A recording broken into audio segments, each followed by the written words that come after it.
Hey y'all, it's Melissa, licensed clinical social worker and mental health therapist, here today to talk about plant care burnout. You know from my previous videos that I am a plant enthusiast and avid collector, and I know from experience that plants can have significant benefits on my own emotional health and well-being, but they can also sometimes start to feel burdensome, overwhelming, and stressful.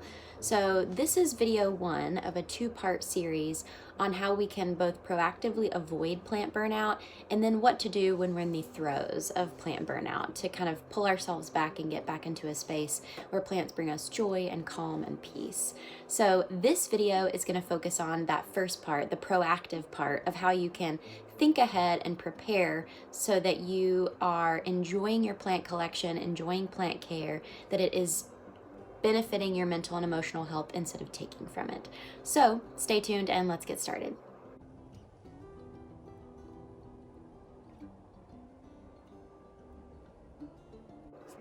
So if you are someone who is at the beginning of your plant care and collecting journey, or you are looking to expand your plant collection and make it a bigger part of your routine and your life, there are a few important considerations that you can keep in mind so that plant care remains a mental health benefit and practice in emotional wellness and does not become something that feels like a burden or an overwhelming responsibility that causes stress. So, the first thing to consider is your space. So whether you are thinking of building your plant collection in your home, in a greenhouse, or in an office space, it's really important to take into consideration what your space allows you to incorporate. And I'm talking about physical space. So you want to make sure that you don't overload your space with plants so that one, they're hard to get to and then provide the care, but two, they're difficult to notice and enjoy and be able to see and appreciate. And also, really cluttered spaces actually take away from our sense of calm, peace, tranquility, and can make us feel a little bit chaotic and overwhelmed. And so you want to be practical and realistic about how many plants and what size plants you can successfully and realistically incorporate into your space. So that is consideration number one. Don't overload your space. You will regret it later.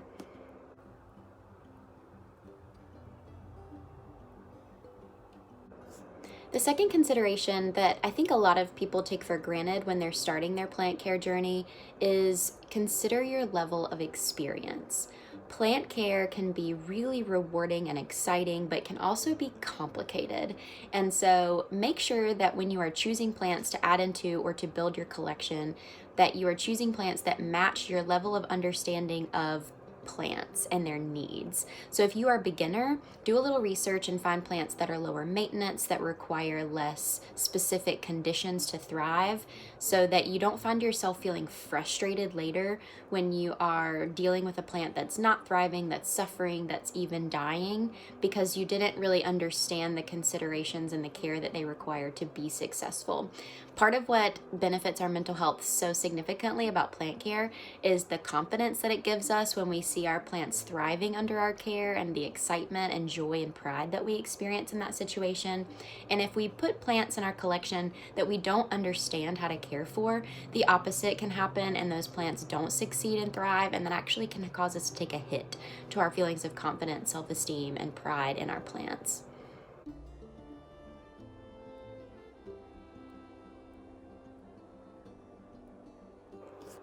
Next, you want to consider the conditions in the space where you're looking to grow or add to your plant collection.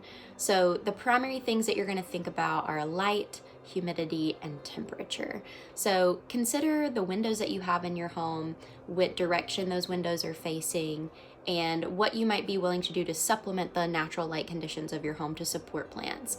If you find yourself in a location where you don't have a lot of windows or the direction they're facing don't support high light plants, then maybe you focus on lower light plants that will be successful in that space, again, so that you're not feeling discouraged when you don't have the conditions to support certain kinds of plants and they don't thrive in your care. The second consideration is humidity. So, some plants, particularly tropicals, require high levels of humidity to mimic their natural environments so that they can grow successfully as houseplants. So, maybe get a small meter that would measure the humidity in your home, or if you just know that you're going to be operating under ambient humidity, choose plants that will be okay and successful without additional humidity added into the mix. And then the third consideration is temperature. Do you keep your home particularly warm or cool? Do you have a lot of air vents that may affect the placement of your plants? Because lots of times, if you have warm or cool air blowing on your plants, that can affect their ability to succeed and grow. And so, based on the ambient temperatures and natural temperatures of your home, what plants are you going to choose that will be either hardy enough to deal with fluctuating temperatures or warmer or cooler temperatures? Just be considerate of what plants need to be successful. And for most of them, that is warmer temperatures, say above 60 degrees. There are some things that you can do to alter the natural conditions of your home to support plant growth. So if you're willing to add grow lights to a space so that you can support higher light plants, that's great. If you're willing to add a humidifier or a humidity cabinet, or to add spritzing into your plant care routine to increase levels of humidity, great. If you are willing to adjust the temperature in certain rooms, or to just keep your home at a specific temperature so that you can support your plant growth, that is also great. Just be sure to keep in mind what your plants need and how you're willing to meet those needs, so that you don't find yourself in a situation where your plants aren't thriving and therefore you aren't either.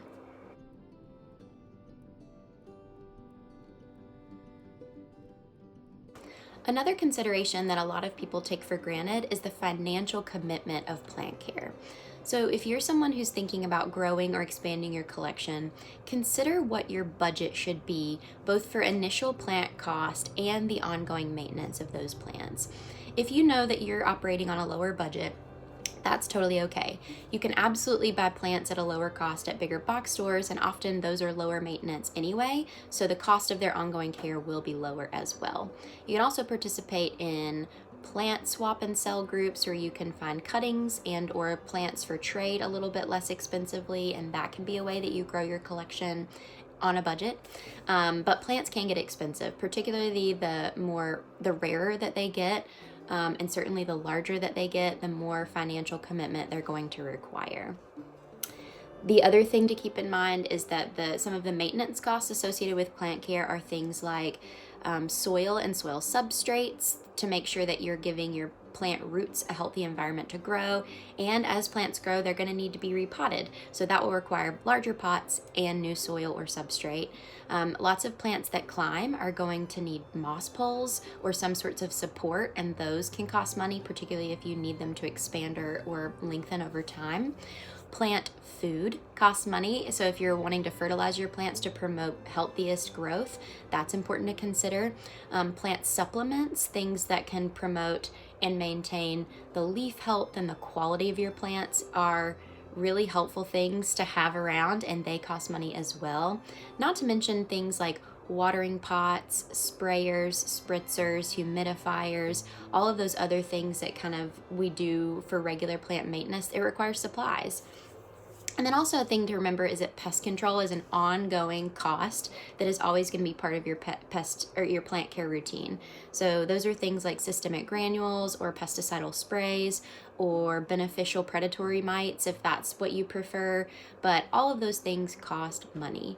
Not to mention, if you want to get fancy and get yourself really beautiful decorative ceramic pots or special plant shelving or hangers or any of those other kind of aesthetic things that make our plants more fun to enjoy, all of it costs money. So keep that in mind, because one of the biggest burdens that we can place on our mental health and emotional wellness is financial stress.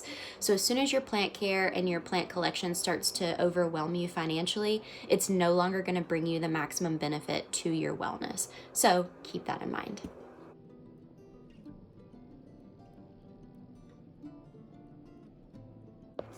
The final and perhaps most important consideration when you're growing or beginning your plant collection, if you're wanting to avoid plant burnout, is your personal time and energy constraints.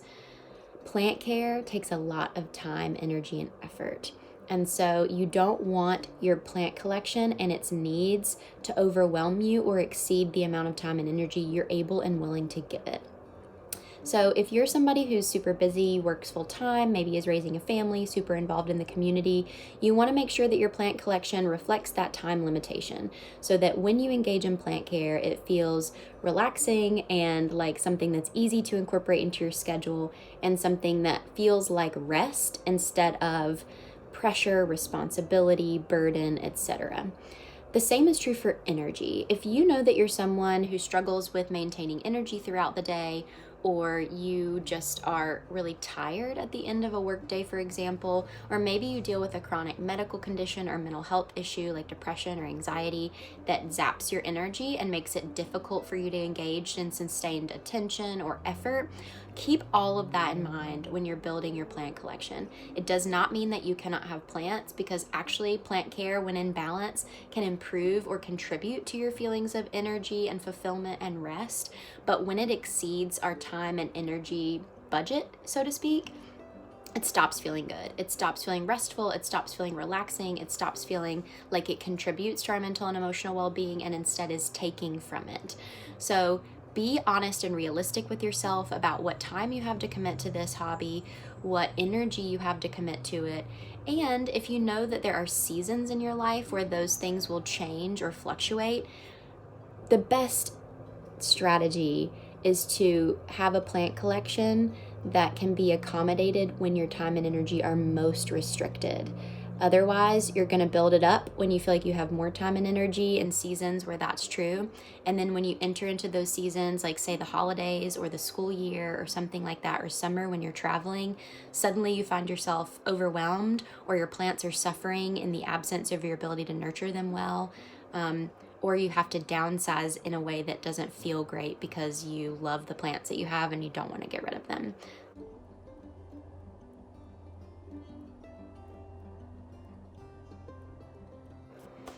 Thank y'all for being willing to follow along and learn more about how to proactively plan and prepare for beginning or growing your plant collection so that you avoid plant burnout and instead achieve a balance in plant care that gives you positive benefit to your mental health and emotional well-being, and a hobby that brings you joy and fulfillment, satisfaction, and confidence.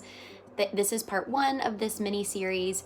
Keep a lookout for part 2, where we talk about what do you do when you've already grown your collection, you have a lot of plants to take care of, and you find yourself in the midst of plant burnout. You feel like plant care requires a lot of your time, a lot of your energy. It feels like pressure and responsibility that you can't handle, and you and your plants are suffering as a result.